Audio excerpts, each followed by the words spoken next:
All right, today we're going to dive into a single, powerful idea that just might challenge everything you think you know about objectivity. And our guide for this whole thing is the philosopher Thomas Nagel and his incredible 1986 book, The View from Nowhere. In it, he tackles a question that feels more important today than ever before. Can we ever really step outside of ourselves to see the world as it truly is? I mean, really, this is what it all boils down to. Just stop and think about it for a second. Is it even possible to have a perspective that isn't at its core your perspective? To see things without the filter of your own mind, your history, your unique spot in the world? Okay, so let's get into the main event here.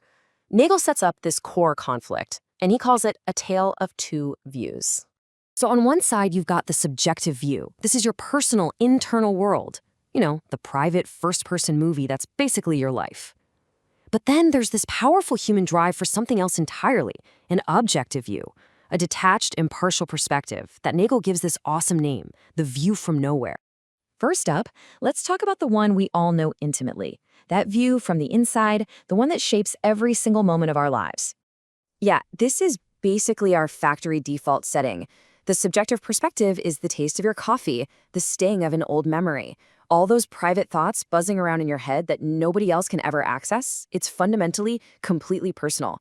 It's what makes you, well, you. But what if we could actually escape our own head? That's the question that brings us to the view from nowhere, this huge, impersonal, almost godlike ideal.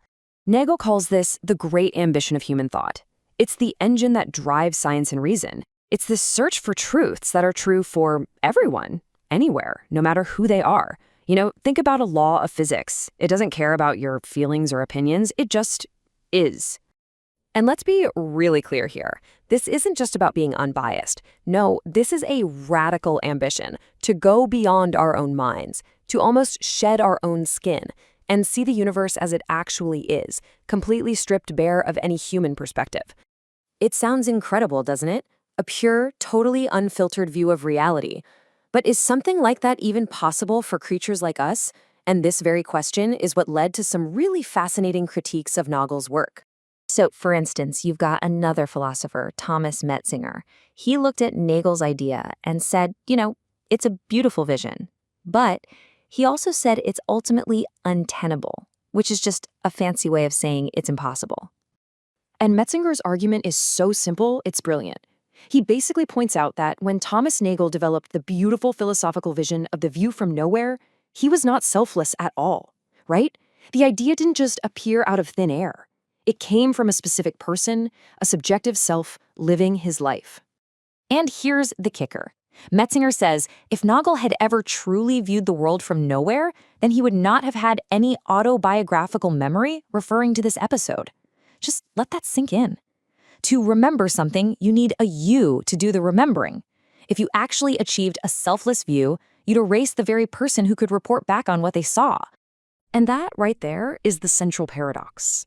The very act of thinking up the view from nowhere is a subjective act. Having an idea, writing a book, those are things a self does, which means the idea didn't come from nowhere at all. It came from a very specific somewhere inside Thomas Nagel's mind. But here's the thing. This powerful critique doesn't actually make Nagel's idea useless. Not even close. In fact, it does the opposite. It perfectly highlights the deep and maybe unresolvable tension that he was trying to get us to see all along.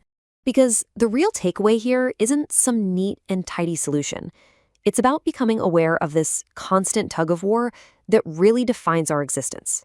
Every one of us is living as a me, the subjective center of our own universe, while at the same time, we're just one person among billions, trying to figure out objective truths. Nagel's whole point is that we somehow have to hold both of these conflicting views at the same time. And so that leaves us with a question that's not just for philosophers, it's for all of us. In our jobs, our relationships, in how we even understand ourselves, how do we navigate that tension? How do you balance your undeniable personal truth with our shared search for an objective one?